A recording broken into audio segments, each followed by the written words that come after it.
अस्सलाम वालेकुम नाज़रीन, मैं आपका मेज़बान मोहम्मद शरफुद्दीन सच न्यूज़ में आपका इस्तकबाल करता हूं। आइए देखते हैं आज की अहम खबर। आज की हमारी ये खबर हिंदुस्तान के हीरो कन्हैया कुमार को लेकर। जैसा कि आप सभी जानते हैं, कन्हैया कुमार खुद जो है जेएनयू के स्टूडेंट हैं। कन्हैया कुमार जो दिल्ली में जेएनयू कैंपस में घुसकर जो आतंकवादियों ने जानलेवा हमला किया था कई स्टूडेंट्स के ऊपर, उसी के ताल्लुक से वो जो है दिल्ली में जेएनयू के अंदर जाकर वहां का दौरा किया, वहां का जायजा लिया और वहीं पर अपनी तकरीर में कहा कि दुश्मन भी कभी कभी जो है गफलत कर जाता है। दुश्मन का इस तरह से हमला करना एक मानो में दुश्मन को इससे नुकसान ही होगा, इस तरह से कन्हैया कुमार ने कहा। कन्हैया कुमार जो भी कहते हैं वो लाजवाब कहते हैं। तो आइए हम आपको दिखाते हैं कन्हैया कुमार लाजवाब कौन सी बात इस बार कहते हैं। मीटिंग थोड़ा फॉर्मल सा लग रहा था, लग ही नहीं रहा था कि जेएनयू की सॉलिडेरिटी में पब्लिक मीटिंग हो रहा है। दोस्तों, सबसे पहले जो लोग पिटे हैं, पहले पुलिस से और फिर बाद में सरकार के द्वारा भेजे गए गुंडों से, उनका क्रांतिकारी इस्तकबाल करते हैं। और जिनके ऊपर एफआईआर हुआ है वो अगर जेल चले जाते हैं तो उनको बस इतना बताना चाहते हैं कि जेएनयू की ग्लोरियस हिस्ट्री में स्टूडेंट एक्टिविस्ट का जेल जाना एक बेहतरीन इतिहास है। 21वीं सदी में इतिहास बनाने का आपको मौका मिला है। और इस संबंध में एक बात मैं आपको बता दूं कि क्या मजेदार है ये यूनिवर्सिटी कि जब हम पकड़े गए थे और जेल गए थे तो जो कमिश्नर था जेल का, तिहाड़ जेल का, वो जेएनयू का पढ़ा हुआ था और तिहाड़ जेल में ही 12 दिन बंद था। ये बात मैं यहां क्यों बोल रहा हूं? ये बात मैं यहां इसलिए बोल रहा हूं कि बार बार घूम करके हर 4, 5, 6 महीने में न्यूज साइकिल में जेएनयू चलना शुरू हो जाता है। एक तो खुशी होती है, बार बार यूनिवर्सिटी की लड़ाई टेलीविजन पे जगह पा रही है। अब कभी कभी तो चले गए कॉमरेड सीताराम, उनको थोड़ा ईर्ष्या भी हो रही होगी कि हमारे जमाने में इतना जेएनयू टेलीविजन पे नहीं दिखाया जाता था। टेलीविजन ही नहीं था, मोबाइल ही नहीं था, ड्रोन भी नहीं था। तो अब कई बार हम लोगों को भी लगता है कि देश में इतना सारा मुद्दा है कि घूम घूम करके जेएनयू क्यों आता है। तब फिर जब रिकॉल करके देखते हैं तो पता चलता है कि देश का ऐसा कौन सा मुद्दा है जिसमें जेएनयू नहीं होता है। आप देख लीजिए, कोई सवाल उठा करके देख लीजिए, देश की कोई घटना उठा करके देख लीजिए, चाहे उसका कोई मीडिया कवरेज नहीं हो, चाहे कोई उसकी बात नहीं कर रहा हो, पूरे देश में अगर एक इंस्टीट्यूट है जो उस घटना की भी बात करता है वो जेएनयू है। इसीलिए हमको जेएनयू पे गर्व है। अब सरकार को लगता है कि सारी फसाद का जड़ यही है, न रहेगी बांस न बजेगी बांसुरी। लेकिन सरकार जाने अनजाने एक बहुत बड़ी गलती कर रही है। ऐसा दुश्मन चुन ली है जो इत्तेफाक से दिमागदार है, पढ़ता लिखता है और इतनी भरी बेरोजगारी में भी, कितनी बड़ी बेरोजगारी है, आए दिन खबर आते रहती है, अरे जानते हो उसका बीएचयू में हो गया, उसका बिहार में हो गया। ऐसी स्थिति में भी कि जब जेएनयू के स्टूडेंट एडहॉक का इंटरव्यू देने के लिए जाते हैं, एडहॉक का, परमानेंट का नहीं, तो पूछते हैं कहां से आए हैं, कहता है जेएनयू से। अच्छा बताइए कन्हैया कुमार का सपोर्ट करते हैं कि नहीं करते हैं? तब इंटरव्यू शुरू करते हैं। बताइए इन पर दया नहीं आनी चाहिए कि पॉलिटिकल साइंस का एडहॉक का टीचर का इंटरव्यू देने गए हैं तो फूको के बारे में पूछो, कन्हैया के बारे में क्यों पूछ रहे हो? क्योंकि ये पैरामीटर बन गया है देश में, ये पैमाना बन गया है कि अगर आप जेएनयू के साथ हैं तब आप पक्का वामपंथी होंगे। नहीं, ऐसा बिल्कुल भी नहीं है। और यहां खड़ा होकर के ये बात मैं कहना चाहता हूं, ठीक है मैं एक वामपंथी पार्टी से हूं, लेकिन पार्टी का प्रचार थोड़ी करने आए हैं। ऐसा बिल्कुल भी नहीं है। मैं आपको याद दिलाना चाहता हूं कि जब अब की बारी अटल बिहारी की सरकार बनी थी तो उस वक्त राम शरण शर्मा की किताब की होली जलाई गई थी, तब भी क्या कहा गया कि वामपंथी इतिहासकार का किताब जलाया जा रहा है। नहीं, देश का इतिहास जलाया जा रहा था। आज भी जो लोग ये कह रहे हैं कि ये लेफ्ट वर्सेस राइट है, ये पूरी लड़ाई को गुमराह कर रहे हैं। आज की घटना है, अहमदाबाद में, गुजरात में, मोदी जी के राज्य में तो कम से कम लेफ्ट नहीं है, होगा कहीं थोड़ा बहुत, लेकिन लार्जली तो नहीं है ना। आज अहमदाबाद की सड़कों पर एनएसयूआई के स्टूडेंट को दौरा दौरा के एबीवीपी के लोगों ने पीटा है। वहां तो लेफ्ट नहीं था। मैं इस बात पर जोर दे करके क्यों बोल रहा हूं? क्योंकि एक फ्रेज जेएनयू में अक्सर बोला जाता है, if everything is not right go left. जब चीजें ठीक नहीं है और आप उस पर सवाल पूछेंगे तो आपको पेंट कर दिया जाएगा। पहले वामपंथी कहकर के पेंट किया जाता था, आजकल नए नए शब्द गढ़े गए, टुकड़ा टुकड़ा गए, और मुझे उसका सरगना कहा जाता है। अव्वल तो बात यह है कि अब मैं इसको बदनामी के तौर पे नहीं लेता हूं, मैं इसको पुरस्कार की तरह अपने माथे पे लेके चलना चाहता हूं। और फिर कहता हूं कि सुनो भाई साहब, गलत पंगा लिए हो, बिल्कुल गलत पंगा लिए हो। यूनिवर्सिटी ठीक से चुन लेते। हमको आपके दिल का बात मालूम है कि आप जेएनयू पे हमला इसलिए कर रहे हैं क्योंकि आपके दिल में जियो बसता है। जियो यूनिवर्सिटी वो ऐसी यूनिवर्सिटी है जो अभी तक नहीं बनी है, जिसकी दीवारें नहीं है, जहां गार्ड भी नहीं है कि गार्ड की सहमति से रॉड लेकर के कैंपस में घुसा जा सके, क्योंकि कैंपस ही नहीं है। वो यूनिवर्सिटी ऑफ एमिनेंस है। और वो जब यूनिवर्सिटी ऑफ एमिनेंस है तो जिसको हर साल राष्ट्रपति पुरस्कार देना पड़ता है, कितना भारी मन होता होगा सोचिए कि भाई रोज इस यूनिवर्सिटी के खिलाफ ट्वीट करते हैं, हर बार बेस्ट यूनिवर्सिटी का पुरस्कार ले जाता है। ऐसा लगता होगा हाँ इसमें तो मेरा हक था, ये जेएनयू वाले उठा ले गए। और ये जेएनयू से नफरत एक यूनिवर्सिटी से नफरत नहीं है, एक विचारधारा से नफरत नहीं है। देश कैसा होना चाहिए उस देश की परिकल्पना से इनको नफरत है। और वो देश, जिस देश में लड़के से ज्यादा लड़कियां पढ़ सके, है ना आपका जेएनयू ऐसा? है ना हमारा जेएनयू ऐसा?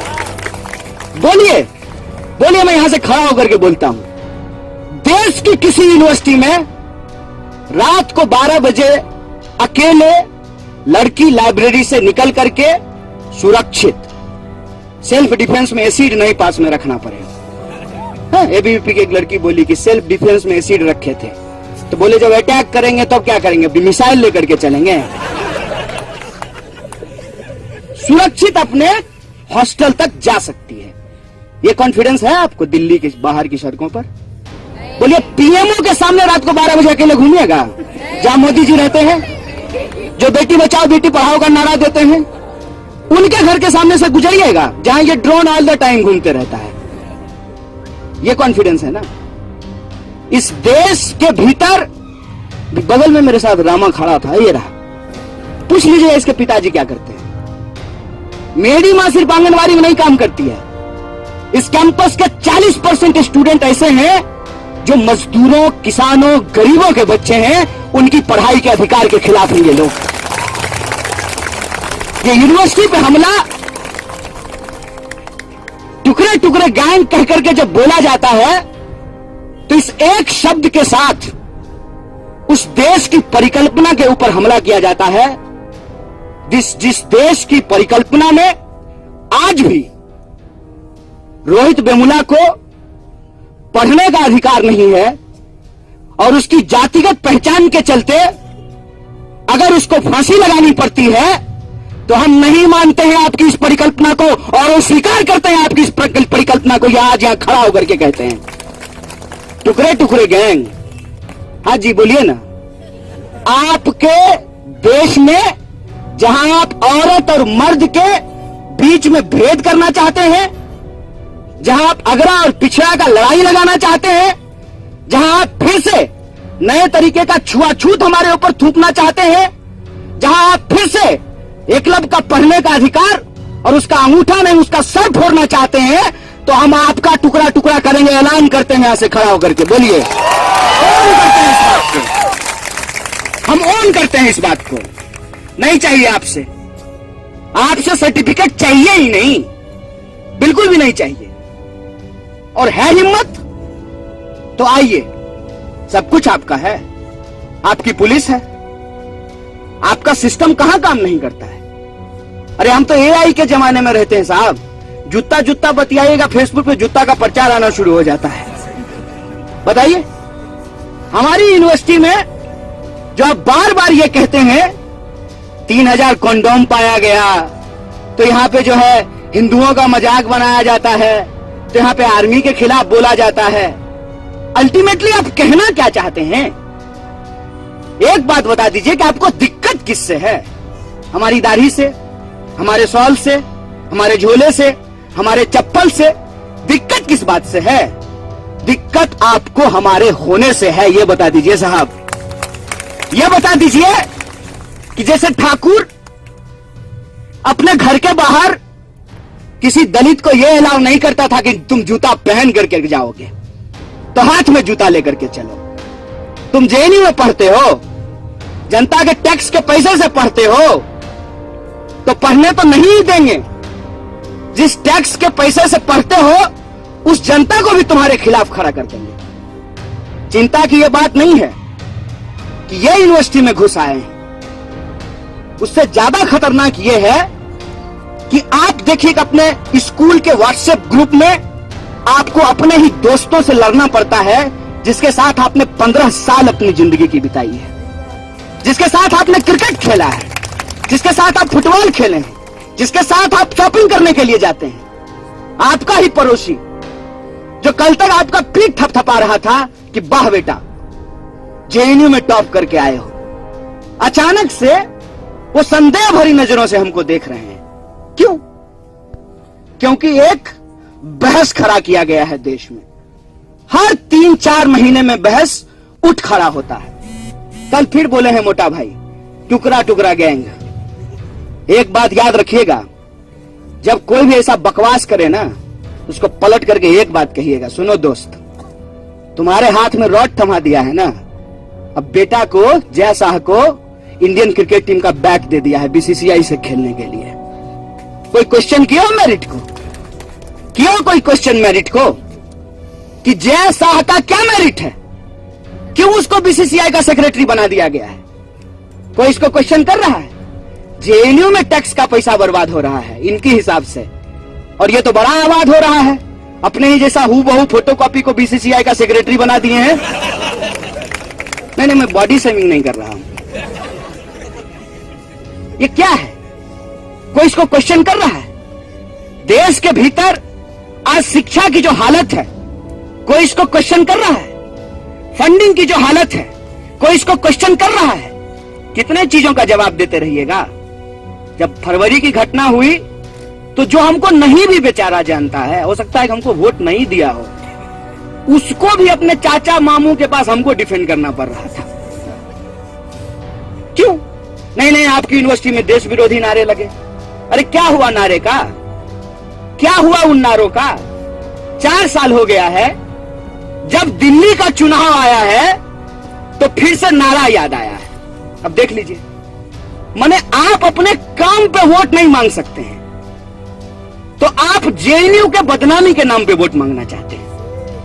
आपके पास मुख्यमंत्री का चेहरा नहीं है, तो आप जेएनयू के प्रेसिडेंट का नकाब पोस्ट चेहरा फोटोशॉप करके घुमा रहे हैं, ताकि आप दिल्ली की जनता को यह बता सकें कि आपका पीस जो है वो जेएनयू और जामिया जैसी यूनिवर्सिटी छीन ली है। हे दिल्ली के महान मतदाताओं, मैं आपको बता दूं कि आपका फेफड़ा दिल्ली में जेएनयू की वजह से नहीं खराब हो रहा है। अगर आपको कोई ये कहता है कि जेएनयू के स्टूडेंट सिगरेट पीते हैं, तो सिगरेट पीने से उनका फेफड़ा खराब होता है, दिल्ली की हवा खराब नहीं होती है। देखिए कि आपके पास मुद्दा क्या है, क्या मुद्दा दिया है आपको वो। कोई काम नहीं है। जेएनयू के नाम पे चुनाव लड़ना चाहते हैं, अरे लड़िए, ठीक बात है, लेकिन हमारी उन लड़ाइयों का क्या। मैं आपको याद दिला दूं कि जिस फरवरी में तथाकथित नारेबाजी की बात होती है, उसी फरवरी में रोहित वेमुला को न्याय दिलाने का एक आंदोलन चल रहा था। उससे पहले पूरे देश के विद्यार्थी जो नॉन नेट फेलोशिप बंद कर दिया गया, उसके खिलाफ ऑक्यूपाई यूजीसी का आंदोलन चला रहे थे। उससे पहले मद्रास आईआईटी में अंबेडकर पेरियार स्टडी सर्किल को बैन कर दिया गया था, उसके खिलाफ आंदोलन कर रहे थे। उससे पहले एफटीआईआई में गजेंद्र चौहान को अध्यक्ष बना दिया गया था, उसके खिलाफ स्टूडेंट प्रोटेस्ट कर रहे थे। और ये सारी लड़ाइयां जब जेएनयू से आकर के जुड़ती हैं, तो फिर इनको याद आता है कि सारी फसाद का जड़ यही है। इसीलिए आप देखिए कि जितने सारे साल आपने बिताए हैं, हर साल आपके जीवन से जुड़ा हुआ एक प्रमुख सवाल को लेकर के आप आंदोलनरत थे। छोड़ दीजिए वो नारेबाजी वाली बात। उसके बाद जेएनयू में कौन सा आंदोलन चला? नजीब को वापस लाने का आंदोलन। नजीब आए क्या? पता चला क्या? यही सीबीआई है ना, आए हैं फोरेंसिक वाले घूमने के लिए। इनको तो देख के हंसी आती है।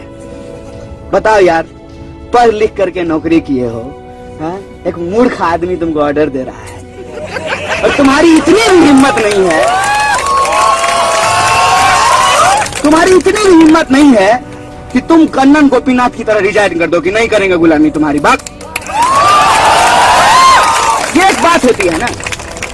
यही सीबीआई जो है वो क्लोजर फाइल की कोर्ट के अंदर क्या कहा कि नजीब कहां गए पता नहीं कर सकते। ये ड्रोन तब कहां मर गया था? क्या तब एआई काम नहीं कर रहा था? आर्टिफिशियल इंटेलिजेंस तब किसी का व्हाट्सएप नहीं घूम रहा था? तब किसी का व्हाट्सएप नहीं हैक हो सकता था? तब किसी का कंप्यूटर नहीं हैक हो सकता था?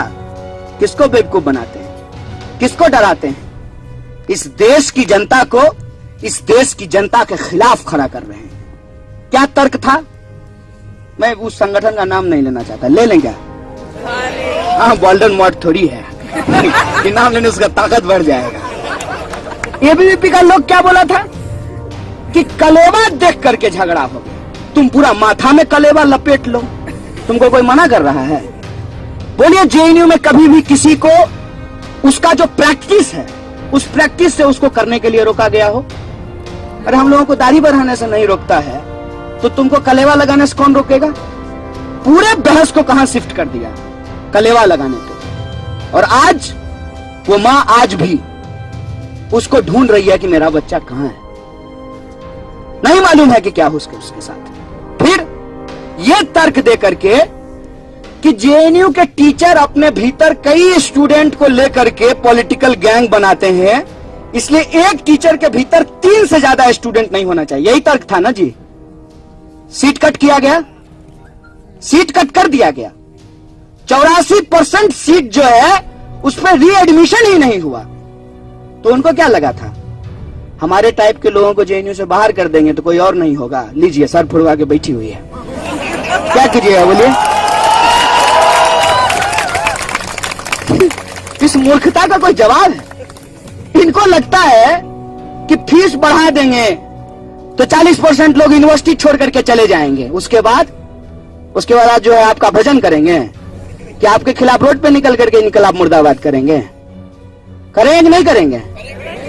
यही जरूरी है, यही जरूरी है कि ये सीट कट किए, सीट कट के खिलाफ उतना बड़ा आंदोलन चला, उसके बाद इन्होंने फीस बढ़ा दी।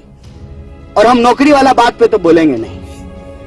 नौकरी का हालत ये हुआ है, एबीवीपी को देख करके हमको लिटरली दया आने लगा है। हमको लगता था कि यार तुम्हारा वैल्यू ही बाहर में इसलिए है कि तुम जेएनयू के एबीवीपी हो, तुमको अंग्रेजी बोलनी आती है। You know what's the problem in JNU? भी नहीं पकड़े, रॉड वाले को कैंपस घुसा लिए, तो अब तुम्हारा वैल्यू करेगा? कहेगा भाग कौन बात का इंटेलेक्चुअलिटी? बचाने के लिए हम आते हैं गुंडागर्दी करने के लिए, तो अब तुमको ज्वाइंट सेक्रेटरी का पोस्ट नहीं देंगे दिल्ली स्टेट में। नुकसान हो गया है जेएनयूपी वालों का। अब देखिए, स्टूडेंट को पिटवा दिए हैं, तो इनको हर बार हर चुनाव में लगता था कि हम जीत जाएंगे। इनको लगता था कि कोई ऐसा मुद्दा चलाएंगे, नजीब के टाइम पे कलेवा चला दिए, सीट कट के चाहे समय पे कुछ और चला दिए। अभी जेएनयू फीस वृद्धि के मामले पे तो कह रहे थे जीत गए, जीत हो गई इस लड़ाई में। अचानक से सारा अटेंशन जो है वो विवेकानंद पे शिफ्ट कर दिए हैं, फिर उनको कोई नहीं पूछ रहा है। हम लोग ही चल करके कपड़ा हटा करके उस पर माल्यार्पण कर दें 12 तारीख को। उनसे नहीं हो रहा है, उनसे हो ही नहीं रहा है। विवेकानंद जो है वो अच्छे दिन के इंतजार में है कि कब सरकार आएगी और हमारे ऊपर से यह पर्दा हटाएगी, और हम लोग जो है, बोलिए अब शब्द क्यों लिखेंगे विवेकानंद के बारे में?